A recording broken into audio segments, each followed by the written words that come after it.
ini dalam keadaan sehat walafiat.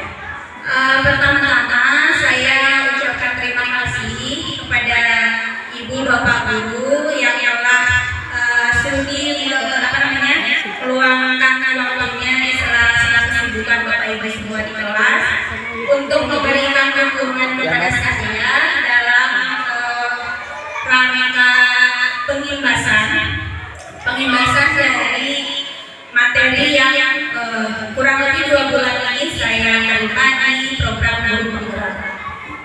Ibu Bapak, berdirinya saya di sini bukan untuk menggurui ya, ini semata-mata sebagai upaya praktik balik, sharing pengalaman aja terkait budaya positif di sekolah. Secara umum budaya positif di sekolah itu adalah suatu kebiasaan positif yang menjalani itu mengandung kegiatan-kegiatan yang dapat membangun karakteristik siswa. Nah, ini budaya positif ini mengapa dirasa perlu? Karena ini berhubungan dengan tujuan pendidikan nasional yang diamanatkan oleh Bapak Pendidikan kita, yaitu Ki Hajar Dewantara. Dalam budaya positif ini ada beberapa materi yang saling terkait. Di antaranya adalah disiplin positif, kemudian motivasi perilaku manusia, kemudian kebutuhan dasar manusia yang kelas, posisi kontrol kita sebagai guru, dan yang terakhir adalah segitiga restitusi.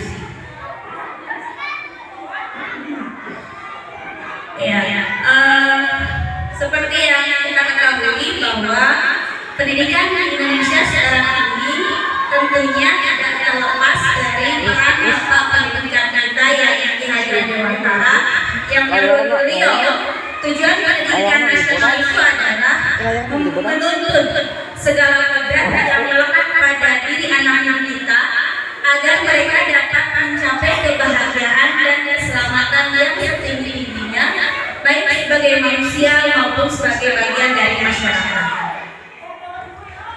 Nah, ada beberapa dasar pemikiran Ki Hajar Dewantara terkait pendidikan. Yang pertama adalah adanya proses menuntut. Siapa yang menuntut? Kita sebagai guru. Tugas kita adalah menuntut, mengarahkan, membimbing, juga memfasilitasi. Siapa yang membimbing? Siapa yang memfasilitasi? Itu adalah siswa-siswi kita. Apa yang kita bimbing? Apa yang kita fasilitasi? Apa yang kita arahkan? Yang kita arahkan adalah semua kodrat yang melekat pada diri anak didik kita. Menurut Ki Hajar Dewantara, kodrat yang melekat pada anak itu ada 2. Ada yang dinamakan kodrat alam, dan yang kedua adalah kodrat zaman. Kodrat alam itu berkaitan dengan kondisi masing-masing siswa kita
kita memposisikan mereka sebagai subjek belajar. Kalau kita memposisikan mereka sebagai objek belajar itu dibalikannya. Anak buah saya, mereka kalau kata kasarnya pembelajaran anak saya. Padahal menurut teori anak itu terlahir seperti kertas yang sudah diisi. Hanya saja tulisan-tulisannya masih sama. Kita sebagai penuntut itu berusaha menebalkan tulisan-tulisan ini. Potensi baiknya dikembangkan, potensi-potensi yang disinyalir, potensi buruk yang disinyalir ada itu diminimalisir. Itulah proses menuntut guru. Nah, kemudian sesuai dengan konsep pemikiran tadi tentang menuntut, yang menuntut anak sesuai dengan kodrat alam dan kodrat zamannya, sehingga anak ini kita memiliki watak atau karakter yang baik, yang pada akhirnya dapat membentuk perilaku yang baik pula. Nah, dalam proses menuntut ini, kita semua sebagai pendidik perlu berupaya menuntut mereka dengan menerapkan budaya positif di sekolah. Apa sih budaya positif itu? Budaya positif adalah suatu pembiasaan. Sebetulnya ini secara tidak langsung biasa kita lakukan. Budaya positif adalah suatu kebiasaan yang bernilai positif, yang di dalamnya mengandung sejumlah kegiatan yang mampu menumbuhkan karakter siswa. Nah, bagaimana cara menumbuhkan budaya positif tadi? Kita kaitkan dengan disiplin positif.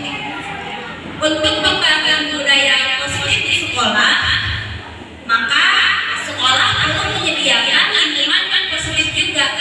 Lingkungan yang aman, lingkungan yang nyaman. Kenapa? Agar siswa-siswi kita dapat berpikir, dapat bertindak, dan dapat mencipta dengan merasa merdeka, dengan mandiri dan tanggung jawab. Nah, salah satu strategi yang diperlukan adalah meninjau ulang bagaimana bentuk disiplin sekolah yang selama ini diterapkan di kita. Disiplin di sini bukan berarti anak selalu terhadap aturan, tapi lebih luas daripada itu. Disiplin di sini adalah disiplin positif, yang artinya bagaimana cara seseorang bisa mengontrol dirinya, bagaimana mereka menguasai dirinya. Itu termasuk motivasi intrinsik ya. Bagaimana mengontrol diri, bagaimana menguasai diri. Untuk apa? Untuk memilih tindakan-tindakan yang mengacu pada nilai-nilai kebajikan universal. Nah, jadi disiplin diri itu bentuk motivasi intrinsik seseorang untuk melakukan tindakan atau memilih tindakan yang mengacu kepada nilai-nilai kebajikan universal. Nilai kebajikan universal itu banyak. Salah satunya adalah ini adalah salah satu nilai kebajikan universal yang sesuai dengan kurikulum Merdeka ya. Nilai kebajikan universalnya profil pelajar Pancasila. Ada 6 poin di sini.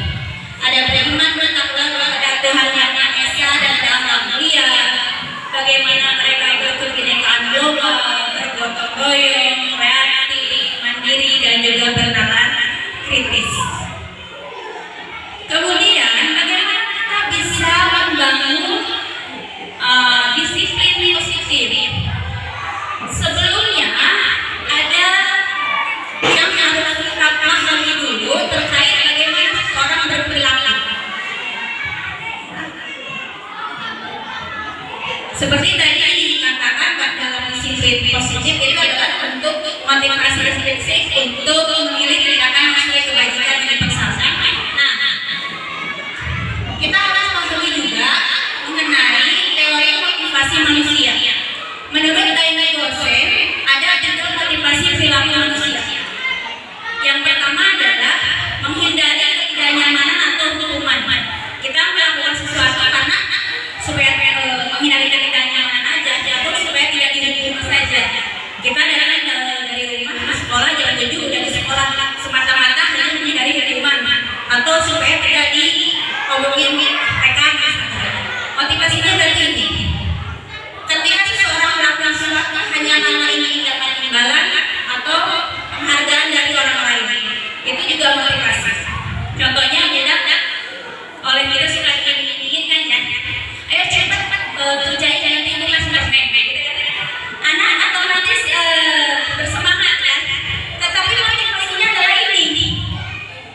motivasi untuk menjadi orang yang mereka inginkan dan menghargai diri sendiri dengan nilai yang mereka percaya, nilai-nilai kebajikan tadi yang sesuai dengan profil pelajar Pancasila.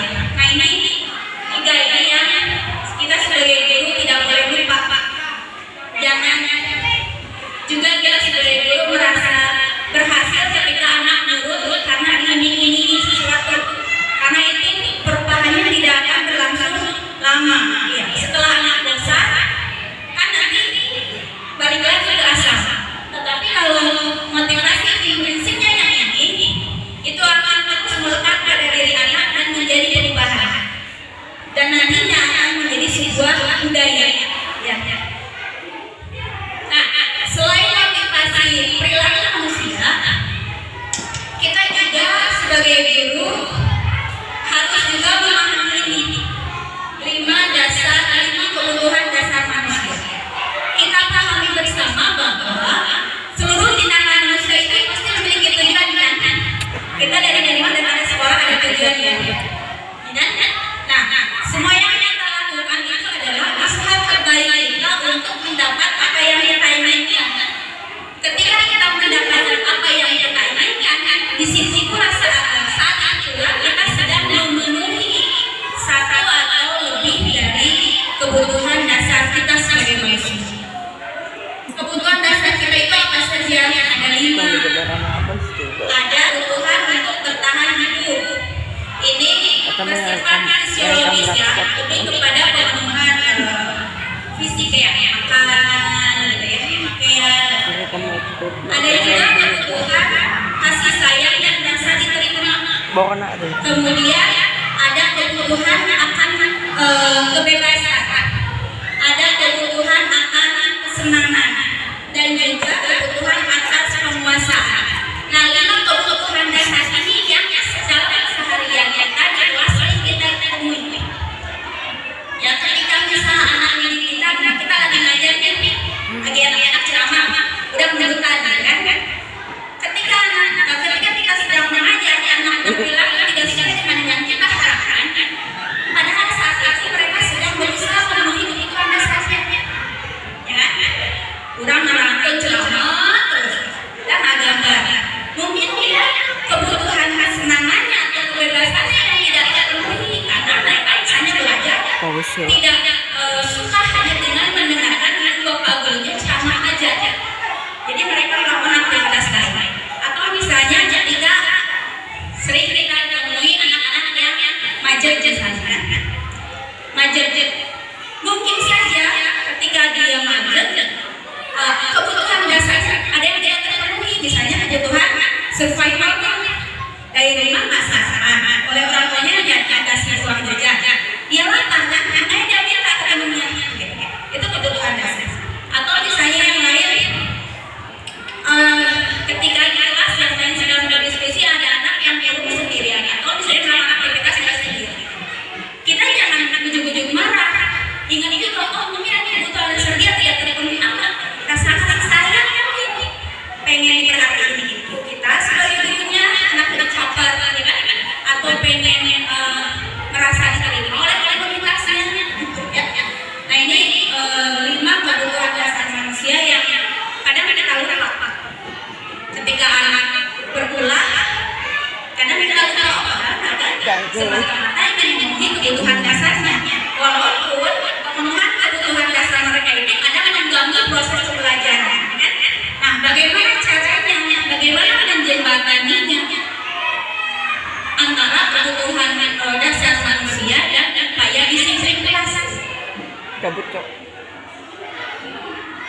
Jembatannya adalah kita ciptakan yang namanya keyakinan kelas. Ya. Kita tidak bisa selalu melatih anak supaya dia di kelas boleh ribut, nggak boleh banyak berekspresi. Padahal itu kebutuhan dasar mereka, untuk kesenangan, untuk merasa bebas. Ya. Tapi kita juga tidak bisa selalu menuruti, ya kan? Nah, bagaimana caranya supaya bebas? Itu kita ciptakan keyakinan kelas. Keyakinan kelas itu sama hanya kesepakatan kelas atau peraturan kelas kalau kita jangan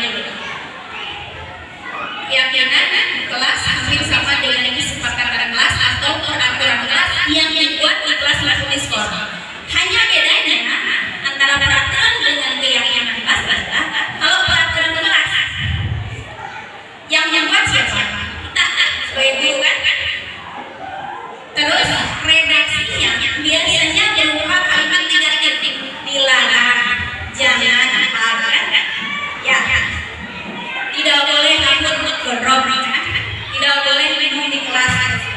Itu peraturan. Kalau keyakinan kelas, bedanya itu dari segi kolaborasinya. Dalam keyakinan kelas itu anak dilibatkan. Beda dengan peraturan ya kan? Kalau peraturan anak tidak dapat juga ya ketika masuk gerbang terjadi di sekolah. Itu peraturan. Kalau keyakinan kelas ada kolaborasi antara kita sebagai pihak sekolah dengan anak-anak. Libatkan anak dalam membuat kesepakatan kelas. Mau apa? Dan redaksinya pun tidak bersifat kalimat negatif, tapi lebih bersifat umum. Contohnya seperti ini. Selalu bersikap positif. Saya meyakini bahwa saya selalu bersikap positif. Bagaimana sih realisasinya bersikap positif dari kelas? Nanti banyak ya kan? Tidak ribut saya lagi kalau bersikap positif. Ya beda ya. Kalau misalnya ada keyakinan kelas senantiasa menjadi diri terbaik, itu keyakinan. Realisasinya nanti seperti apa? Misalnya selalu patuh aturan, selalu kalau dari segi pakaian misalnya selalu berpakaian rapi dan lain-lain. Nah ini dibuat redaksinya seperti ini. Dan ini dibuat dengan kesepakatan bersama di kelas. Jadi idealnya ketika kita masuk kelas untuk pertama kali misalnya semester awal ya, biasakan ciptakan dulu keyakinan kelas yang disepakati oleh bersama, dibuat nanti bisa ditempel gitu ya,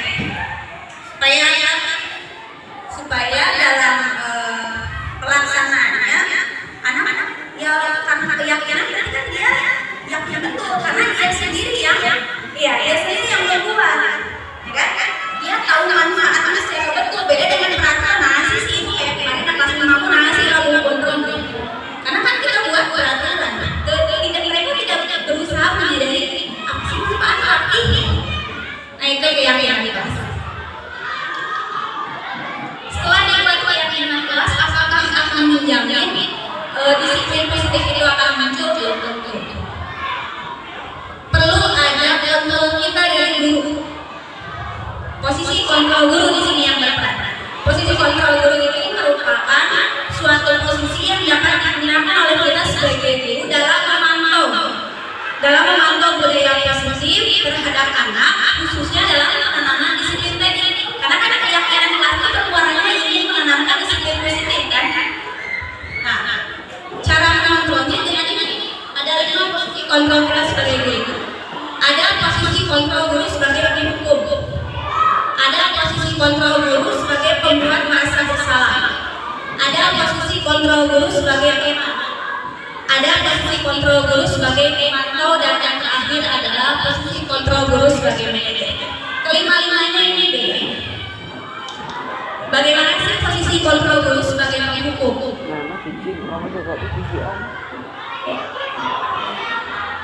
Nah, ini contoh.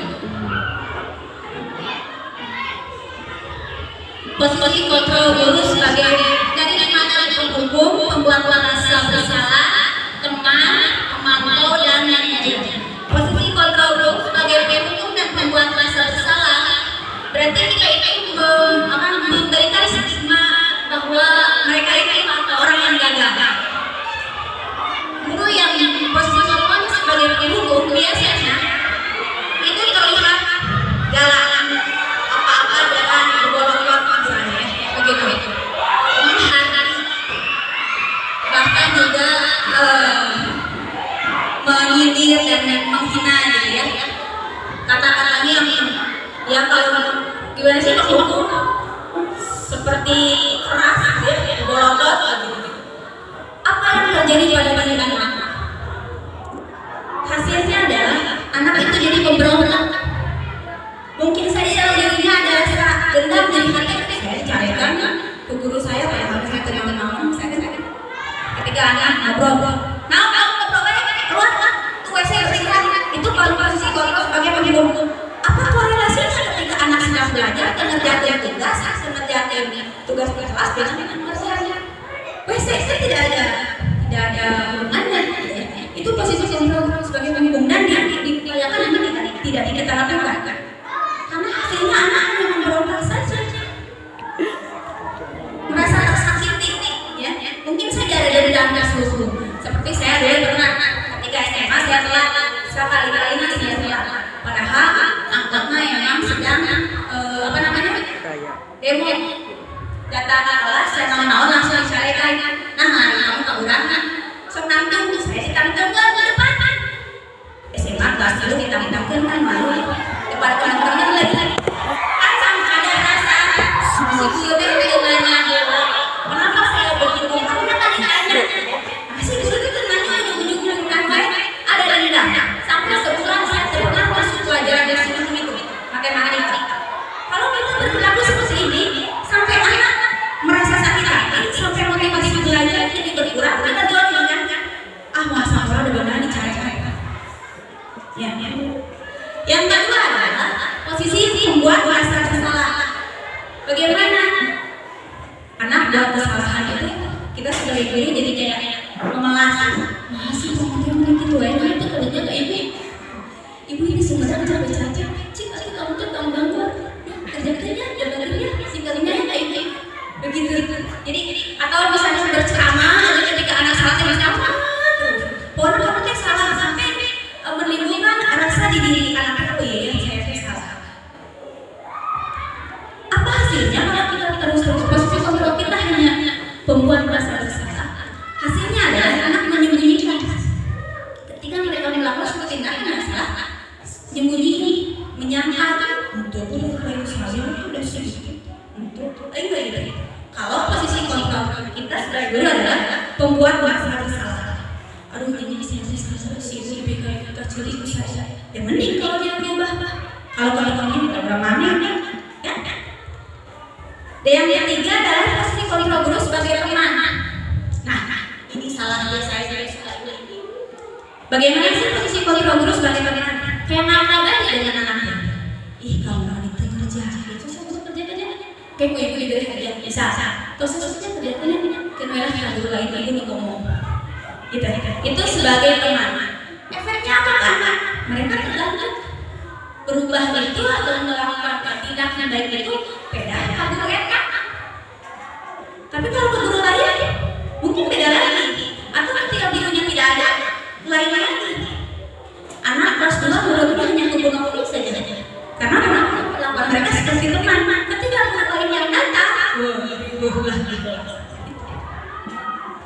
apakah ada perubahan? Ada, tetapi tidak continue.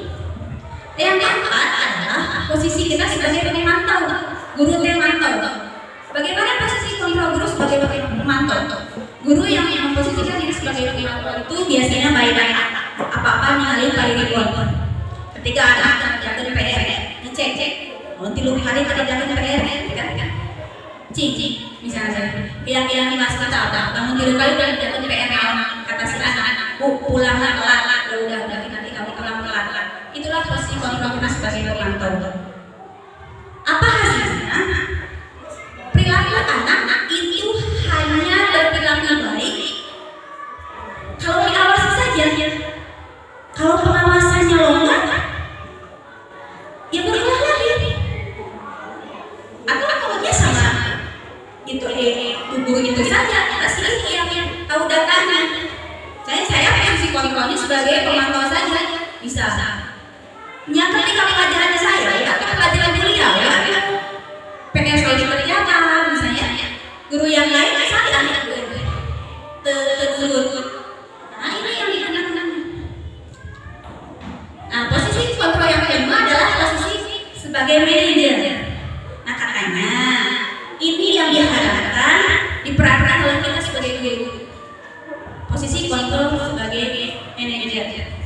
Nah, guru yang menerapkan posisi kontrol sebagai manajer, ketika anak melakukan suatu kesalahan, mereka itu akan menerapkan yang namanya segitiga restitusi.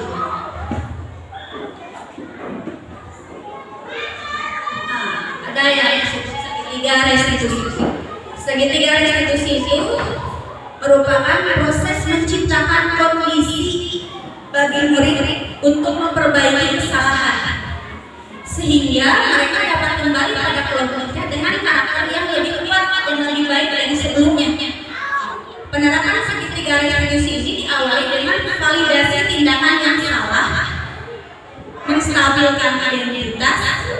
menanyakan keyakinan kelas.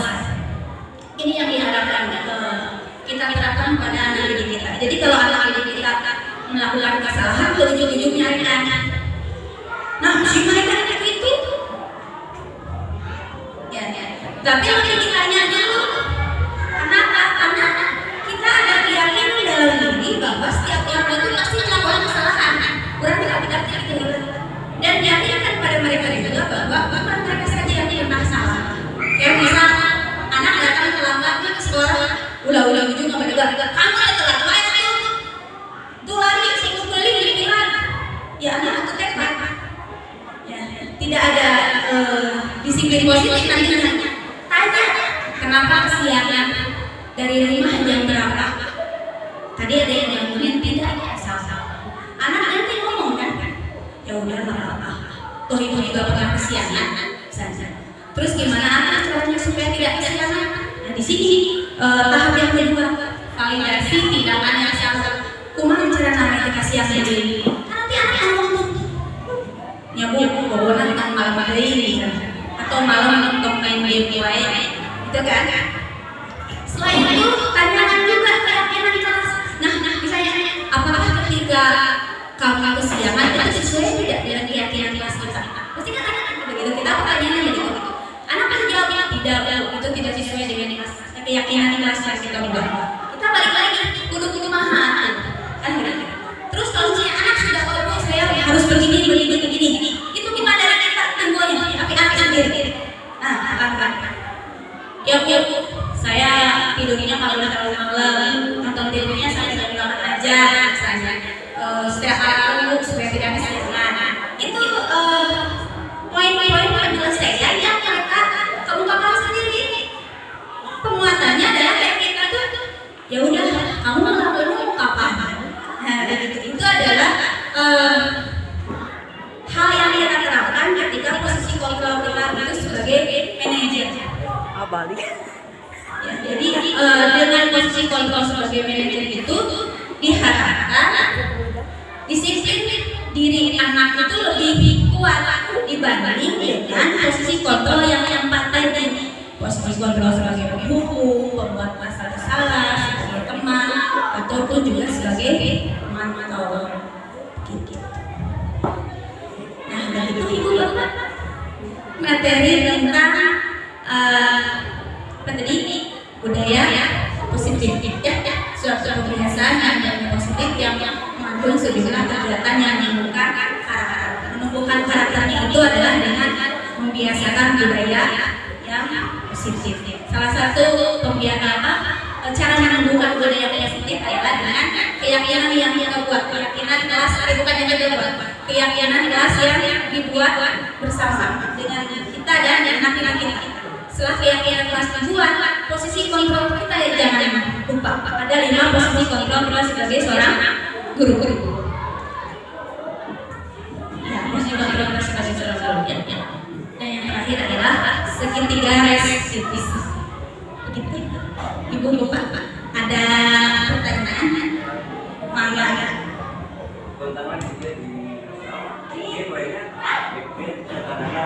Oh, iya kan jadi mangga. Nah memang mau disiapkan untuk dipin karena nanti apa yang saya katakan ini akan ditanyakan ulang oleh PPK Mendikti Ibu Bapak. Mungkin nanti ditanya gara-gara nggak sesuai dengan ini. Jadi punten kayak rada-rada tapi berisihan. Jadi dia makan kecacat. Begitu ya. Ada lagi ini Bapak. Sekali lagi saya mohon maaf bukan maksud menggurui karena saya mau cengeng-cengeng, tidak sama sekali ya. Ini mah hanya apa ya bentuk pengimpian sharing aja, pengalaman aja. Ya sudah, kalau begitu saya ucapkan terima kasih sekali lagi atas waktunya dari diri Bapak. Saya juga mohon maaf kalau penjelasan saya tadi berbelit kurang pas gitu ya. Saya mohon maaf sekali lagi. Saya tutup. Bila itu hidayah. Assalamualaikum warahmatullahi wabarakatuh.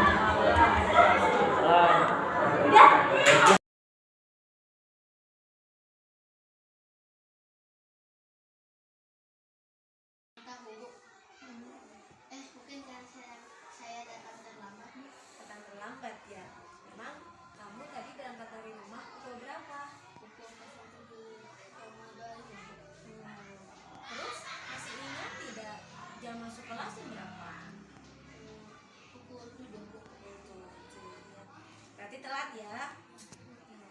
Ya tidak apa-apa sih, ibu tidak mencari kesalahan siapa. Cuman kalau boleh ibu tahu, kok Ipang bisa terlambat masuk ke kelas? Kenapa? Tidurnya terlalu malam. Emangnya ngapain? Nonton. Oh, jadi bangun kesiangan karena malamnya nonton gitu. Seru ya? Pantesan. Baik. Ya wajar sih. Kita kalau nonton pasti, apalagi filmnya yang seru, yang asik, pasti lupa waktu. Ya mungkin Ipang juga begitu, lupa waktu jadi tidurnya larut malam. Baik, Ipang masih ingat tentang keyakinan kelas kita? Tidak, karena keyakinan kelas kita itu datang ke sekolah tepat waktu. Oh iya, Ipang masih ingat ya, keyakinan kelas kita itu datang ke sekolah tepat waktu. Nah, apakah sikap Ipang tadi itu sesuai dengan keyakinan kelas? Tidak ya. Kira-kira bagaimana supaya Ipang tidak telat lagi masuk ke kelas? Tidak banyak nonton, tidurnya lebih awal. Terus? Oke, tidak banyak nonton, tidurnya lebih awal supaya tidak kesiangan. Ada lagi? Tidak. Setel alarm mungkin? Tidak. Nah, menurut Ipang, supaya Ipang tidak kesiangan lagi, berarti Ipang itu harus tidurnya lebih awal ya. Terus nonton juga tidak sampai larut malam. Nah, itu sesuai dengan keyakinan ya. Baiklah, mudah-mudahan Ipang bisa melakukannya ya. Kapan kira-kira Ipang melakukan perubahan? Nanti malam tidurnya akan lebih awal ya, supaya bangunnya tidak kesiangan. Iya, bagus. Ibu senang Ipang sudah berani mengakui ya kalau Ipang telah sudah berusaha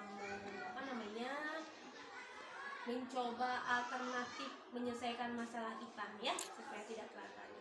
Mudah-mudahan cepat bisa dilaksanakan, mudah-mudahan tidak telat lagi ya. Ya, makasih ya. Assalamualaikum warahmatullahi wabarakatuh. Saya Ipang. Saya senang sekali melakukan praktek segitiga restitusi dalam menyelesaikan mencegah. Jadi jika saya berbuat salah, saya tidak dihukum lagi, melainkan diajak berefleksi kembali tentang kesalahan saya dan bagaimana saya menyelesaikan masalah saya tersebut.